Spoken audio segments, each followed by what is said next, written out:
All CMA Foundation students. This is lecture 4. So let's continue in as a part of theories of management.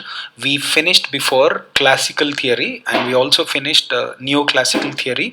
As I told you very clearly, classical theory focuses on formal organization setup and it treats human beings as machines, and it also believes in coordination. It also believes in uh, functions given, division of labor, etc., etc. So neoclassicals, however, quite contrast. They believed in something else. That is, they believed that human relations is very important. So it was explained by Elton Mayo. Elton Mayo clearly said, had done experiments, that human relations in any organization is very important for us to achieve good results. Okay, that's one thing. Now, as a part of modern theory, we have got two important things. Overall theories, how many we have? Classical theory, we have got neoclassical theory, we have got modern theory. Under modern theory, we have got two very important things, that is systems theory, contingency. First of all, you need to understand for the examination point of view, under modern theory, how many theories do we have? Systems theory we have, contingency theory we have. Everybody clear? Yes? Awesome. So let us now understand the heart and soul of exactly what is systems theory and what is what you call contingency theory. Okay, systems theory in the sense every organization's performance or every organization's management is actually dependent on the system that it has inside. In the sense a system in the sense a process through which we do. So suppose, now I'll tell you simple, suppose you come to the institute, you will find receptionist and you will have to fill up the application form. You will give all the details, then receptionist will send you inside for a counselor, then counselor will give you counseling, then after counseling you will be directed towards fee counter, then you will pay the fee, etc., etc. So basically every organization has a system, process, step by step process. So unless and until you understand exactly the meaning of the word system, it's very difficult. You read this 10 times also, you will not be able to answer questions in the examination. System is a process, is a step by step process that we do. Like we need to do this one, step two. Like what is the current system right now? Current system in any bank. Suppose if you go to bank, if you want to deposit the cash, what is the current system you will follow? The system is very simple. You will first fill up, you will take the application form or a form, you will fill up the application form, you will definitely give all the details and go to the cash counter and stand in queue, then you will, that's a system. There is a system for everything, there is a process for everything, there is a method there, for everything there is a way of doing things. Try to understand this. So you can't just take an admission in any college or a school unless and until you follow the procedure that is given by them. So organization cannot be managed. It's not about having resources. It's not about everybody has. That's why some organizations fail miserably. Some organizations fail miserably because they don't follow a system. And that system has to be recurring in nature. Every day, any customer, irrespective of whether customer is black fellow, tall fellow, fat fellow, white fellow, English speaking fellow, Kannada speaking fellow, Telugu speaking fellow, whatever it is, system is going to be same. How can you just do how can you run the organization without having a systems in place? The methods, procedures, something like this, right? So systems theory clearly says, look at this, systems theory clearly, it is based on, I repeat, it is based on something called analytical base places a great importance on empirical data. It considers organization as a system. It is defined as a complex, it means assemblage, combination of things, activities to be done. Understood? Parts of the system are known as subsystems. So we have systems and subsystems. Systems can be open systems, can be closed systems. So basically organization is not treated as just a bunch of people working together. Organization is treated as a bunch of systems. So we have got systems, we have got a main system, we have got a subsystem. Activity under that, sub activities. Let's say how to deposit money. I have two very important systems. Go to bank, fill up the form, stand in queue and give the. What is the other subsystem we have? Other subsystem we have. Put it in envelope cover, throw it in the box. What is the other subsystem we have? Go to ATM and deposit cash. So every organization functions on a procedure. Every organization functions on a method. You can't just do things randomly like that. In every organization there is a way, there is a method, there is a technique. There is a process. You can't just manage things done unless and until you actually follow the process. If you go to bank, different system. If you go to college, there's a different. If you go to school, there's a different system.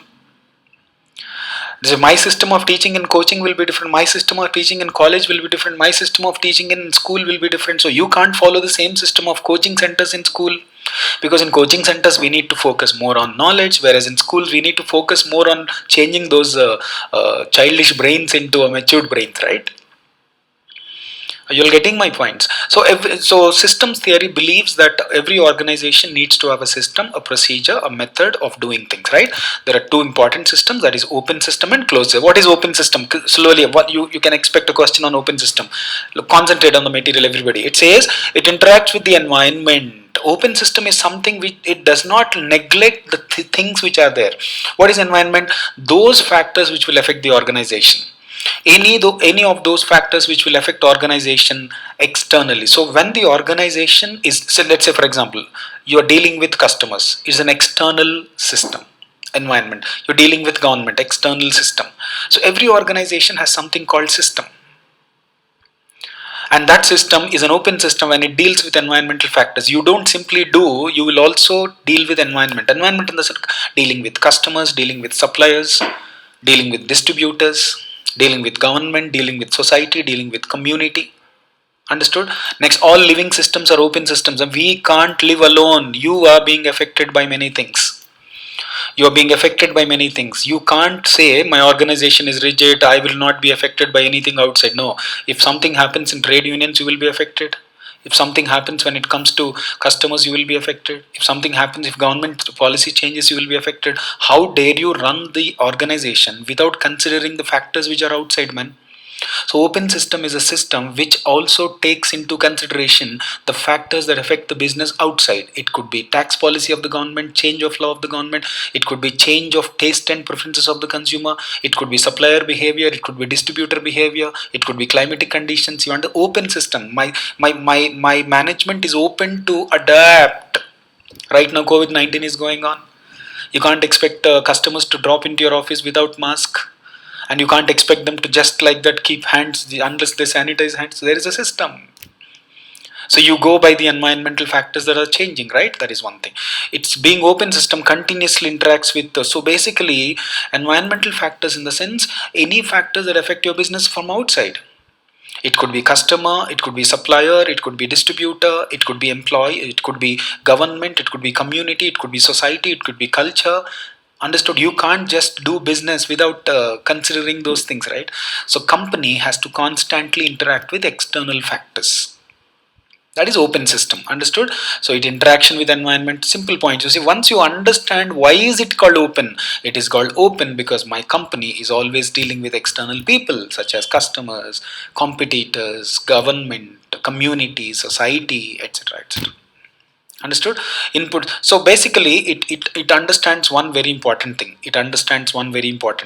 So we have interaction in this. Company is one thing. So company need inputs. Company has to take the inputs, raw material, people, etc. So company has to mobilize inputs, and these inputs have to be transformed into output. Then once you release the output in the market, suppose I'm teaching right now, I'm giving you a service, then I have to take the feedback, no? Whether my student has really understood or not, whether my student is really benefited or not. It is not about complaining when the customer has, it is about customer communicating his satisfaction. That is very important for us, right? If in case my customer did not give a feedback, I will continue thinking that my product is very good. So what happens in open system is we draw resources from the society, we send outputs to society again, and thereby we get the feedback. So inputs we bring from society, that is an interaction, and we transform inputs into output, and this output will be going to society. It's a cyclical process. Open system is a system where company constantly interact with external factors in the society. What does it mean, sir? It means company draws inputs from the society, company converts them into output, and this output in the form of goods and services will go to the society, and thereby I will come to know whether my customers or my clients are actually happy with my product and services that are actually given by company or not. So open system, key point from the examination point of view, open system is a system where company has to constantly interact with external factors, where we understand one thing, inputs are drawn from the society, and output is given to the society, and thereby we get exactly whether they're happy with our products and services or not. If you read those points, you understand. See here, inputs such as information you take from society, energy materials you take from society, you will transform them with the help of men, machines, etc. Then output is called feedback. That means you will serve them outside. Then organization is a system of multiple objectives. Okay, it can use technology as a subsystem, it can use society, it can use power subsystems, in the sense basically all those small activities, small departments that we actually use, engage them in serving the products and services. So basically, overall conclusion you understand from the examination per sir, what is this systems theory? Systems theory says organization cannot manage anything unless and until it has a procedure, it has a method, it has a technique. So we have two kinds of systems. One is what I said, we have two. One is open system, second being closed system. Open system is what? Organization which is constantly interacting, with outside environment. How does it interact with outside environment? It takes the inputs from the environment, it gives product, and after giving a product, customers, clients will give us a feedback. That's it. So organization cannot survive unless and until it constantly interacts with external environmental factors. That is open system meaning. What is closed system? The reverse you think. If the organization is least bothered, and it is ignoring, and it is not at all worried about external factors, and it is completely self-dependent on its own resources, then it is closed system. Closed system might not function properly. Open system will function properly because you're always dependent on society for external factors, etc., etc. See here, that is quite opposite. So that is not given in your material anyway. You understand open systems, we interact with the environmental factors, whereas under closed system we don't interact with this. So that is not at all acceptable. So what is systems? Every organization will have to collect the data and find out which procedure, which method, which technique is actually helping us to reach people. Understood? When we talk about system, we talk about procedures, we talk about techniques, we talk about methods, we talk about activities that we actually carry. There could be main activity, there could be sub activity. Unless and until all these systems, all these activities, all these methods are in sync, it's going to be very difficult for us to manage company. That is a keyword. Don't you think it's easy? Yes, awesome, you like it. Next one, simple. If in case, since it is put on YouTube or anywhere, you just go back and make sure you start listening. I don't need to repeat again and again. You just have to rehear this once again, so you will be able to follow this properly, right? Next one, systems organization theory involves study of the organization in this. So this clearly says what exactly systems theory studies. It studies strategic parts. What kind of parts of the organization is going to help us?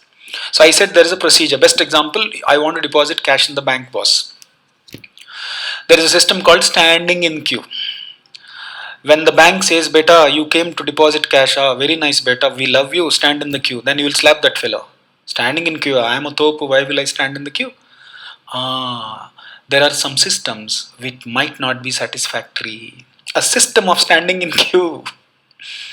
But instead you love it when you go to ATM. If in case there is something where just enter the account number and insert the cash inside the ATM machine box, and you're going to be like, you're going to have a glow on your face, blush on your face. Wow, what a technology. So in systems theory, we're going to study various parts of the organization and nature of dependency of various processes, activities that we carry together, and goals. You understood now? So what system will help customer to be happy? What system will help customer to be happy? Simple. Suppose if I give you simply class, and next again after few minutes only, array, doubt, suppose you have, and you don't have an option to go back and rehear the class, then you will feel like, array, AM system rabai, this is. Just taught the class, and that man went on speaking, and I have a doubt. So in this system, in this process of YouTube system, what is the system? I'm posting the lectures on YouTube. Our institute is posting lectures on YouTube. Then you can go back and rehear, no? You will say, student will say, wow, that wow factor is very important. So under systems, company has to study various parts, various activities, dependency, etc., and make sure that each one is adjusting together to satisfy the system. The method, the procedure, the technique that you do is very important. It's not about doing things, boss. It's about system that is going to be very satisfactory. Understood? Suppose in the hostel, when you have a hostel in the school or a college or a coaching center, if people ask you stand in line, why ain't stand, Rabai? Let me sit on the table, let them come and serve. So a system of standing in line and taking food, you won't appreciate it. But a system of sitting and people serving may be possible, may not be possible, I don't know. A system where you sit on the table and people come and serve, you feel like wow, you feel like hugging that fellow who's sitting, who's serving you, right? You understood now? So our objective is to study various systems, their effectiveness, their functioning, their interrelation, their dependency, etc. Each system has a goal. What is the goal of people having in line? If in case I don't have a system of line, standing in line, people will haphazardly take the food. So there will be a clash of people, there will be disputes, etc. etc. If there is a queue, discipline way. Queue itself might be a problem, but instead of not having queue, it's better to have a queue, right? Always, that is one important thing.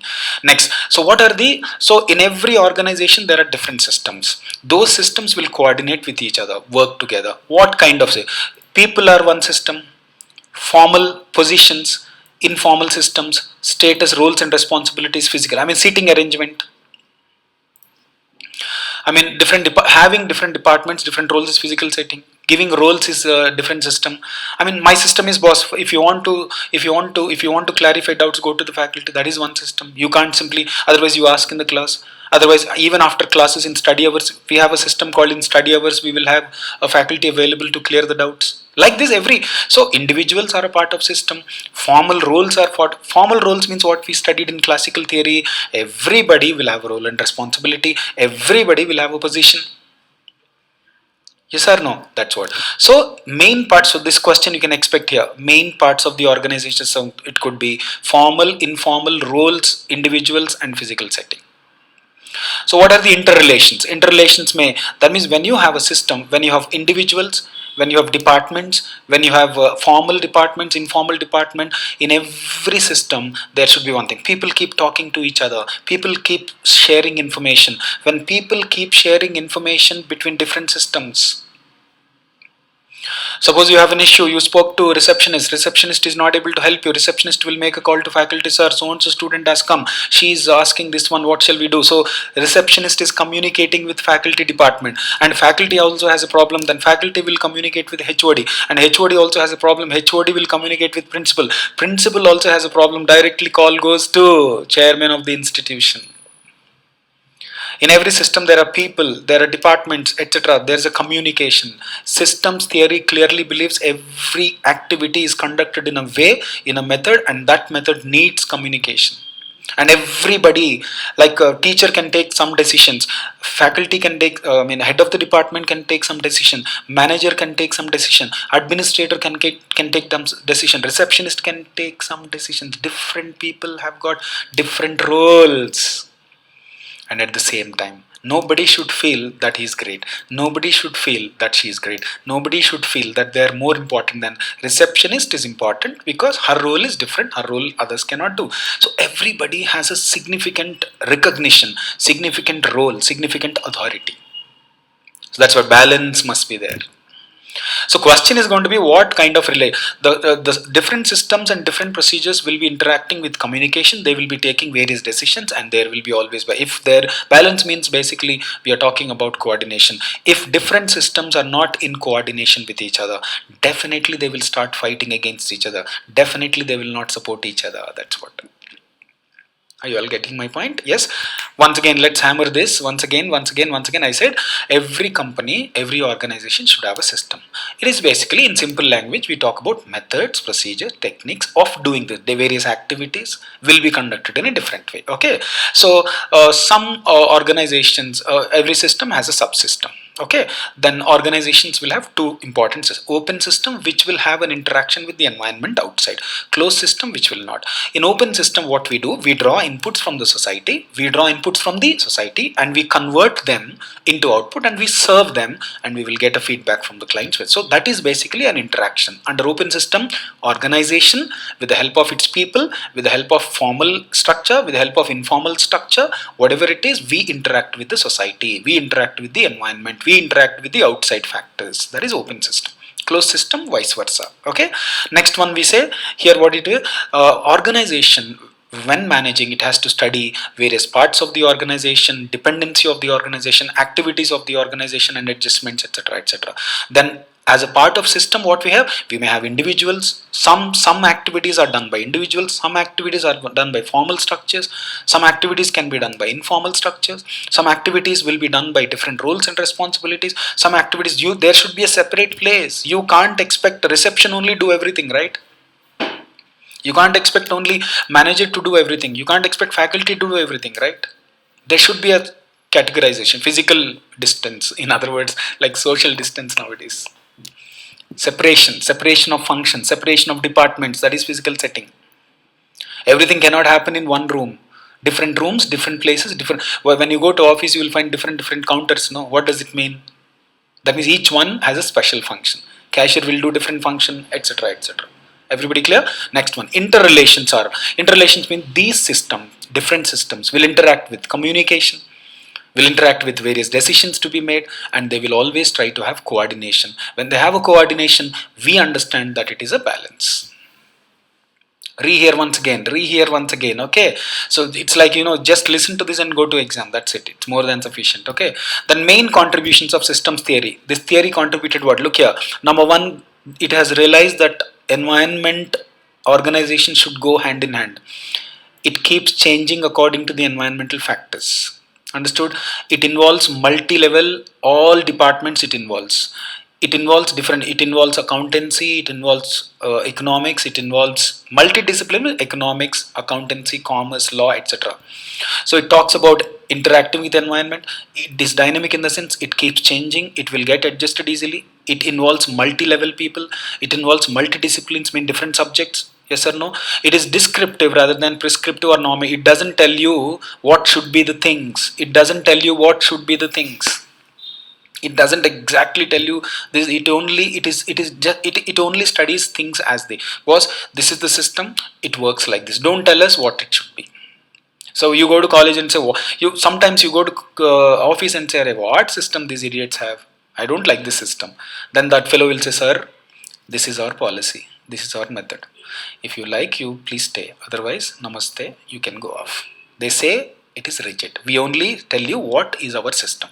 We will not suggest what should be the system. You don't tell us what should. We had an experience and we follow. That's why different companies will follow different. Suppose when the customer has a complaint, some people have different structure. Some companies handle customer complaint in a different system. So you can't question it. It's rigid. Understood? Yes. Okay. Communication is very important under this. Understood? Criticism, it's like it's not a single theory. I mean, it is a combination of many things. It says formal, informal. See, at least classicals are better. They said we are only formal. Neoclassicals say we are informal. This fellow like formal, informal, everything evening. It's a kachra, mixed Hyderabad biryani kind of. Okay. It's not really modern because it includes all old theories as well. Formal is there, informal is there. You understood now? Combination of formal structures, informal structures, everything is there in modern theory. Therefore, it is not a single theory. Okay, it is too abstract in the sense it is too imaginary. It may not be useful for practicing managers. Understood? Yes. And it does not provide framework. It may not be applicable to all types of organization. Because I told system varies from company to company. Systems procedure vary from company to company. Technique vary from company to company. So all organization, all levels cannot implement this properly. So we need to have a procedure. We need to have an activity, and all these activities could have formal, informal, etc., etc. Proper method, proper system should be there. Okay. Properly speaking, we have to interact with what you call environmental factors. Understood? Go through once, you will be able to understand. Yes. Next, contingency theory. Next one, contingency theory is very simple. Simple word, in just 2 minutes I'll tell you. Classical theory says, beta, you should have a formal structure. Pakka roles, responsibilities. Informal says, no, only formal will not help. You should also have a system. You should also have a mechanism where management should be more informal. I told you, if you want to announce a decision, in formal structure, we host a meeting. Okay. Whereas in informal structure, you can share that information when you are at the canteen also. That is neoclassical theory. Neoclassical theory put more emphasis on human relations. Whereas contingency theory, systems theory says, modern theory has two things, systems as well as contingency. Systems theory says you need to have proper system and those systems should coordinate with each other. Whereas contingency theory believes, boss, what we do, how we do is not, we can't follow a rigid system. It's a combination. Contingency means what? Uncertainty. What we do, how we do. Suppose you handle student like a teacher is teaching in the class. Understand slowly. I'll give you simple example you'll follow. Student is mischievous. He's talking. What is the traditional system? Teacher will say, get up, idiot, nonsense, this, that, don't you have common sense? Don't you know how to respect you? What about your parents, man? Get up, stand up. Traditional point one, he will ask student to stand up. After standing up, if he loses his patience, he say, get out of my class. Third important option is go and speak to the principal. This is a traditional system. But modern students are different. Modern students are more talented than teachers sometimes. And they have got better ideas than teachers. Some students will read the syllabus before only. Some students never understand anything. So in such case, if all the students are not following you, will you make every student stand in the class? That is an old structure, man. Modern structure is what? You need to change the system. You need to be friendly with the student. You need to motivate him. You need to convince him. There are so many other things you have to do. Contingency means you go by the situation. You go by the circumstance. We don't know, yesterday something happened. We handle that issue yesterday in that way. Today something else is happening. Today we need to handle the situation differently. You can't use the same traditional method of handling issues with the same technique, same system. That is very day. Contingency theory believes better having systems okay, but these systems, if they are rigid, having formal structure is okay if they are rigid, having informal, but many times what happens, it is the circumstance, it is the situation that actually helps you to decide. Got my point? Everybody clear? Okay, look at this now. It is an extension of this theory. It believes there is no particular action, okay, and it depends. See here, this is a keyword. It depends on situation. Therefore, it is also called what theory? Situational theory. Contingency means uncertainty. Both the theories emphasize on maintenance, adoption in the sense adjusting with the situation, focuses on external determinants, understood? And it all depends. This is the keyword, it all depends. Overall, it depends on, it depends upon environmental variables, technology, people, etc. Arey Baba, this is very easy. Contingency approach to management says you cannot be rigid having systems. You cannot be rigid having formal functions role. Sometimes situation changes. Sometimes circumstances. Sometimes technology. Technology which was there yesterday is different. Technology which is there today is different. Contingency, the students, suppose now, best example, how many students are able to understand online classes? Is a new system started in teaching. Some students might not be able to understand online classes. So what solution will you give? Simple. Company has to say, don't worry beta, once the lockdown is over, classroom classes started, we are going to help you and we are going to revise the syllabus. Then student will say, Amma, thank God, this institute is like a wow. So depending on the situation, you have to handle, manage. You cannot say, no, we always do.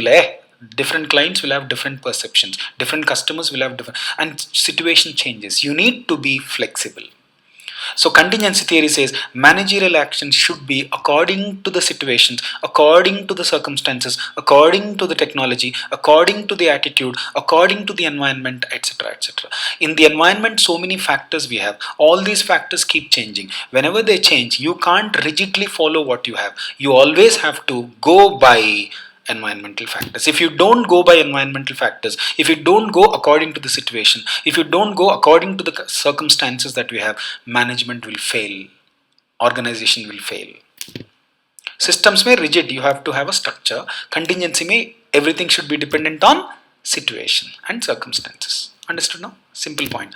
Stay tuned, have a good day, take care and keep reading this material. Have a nice day.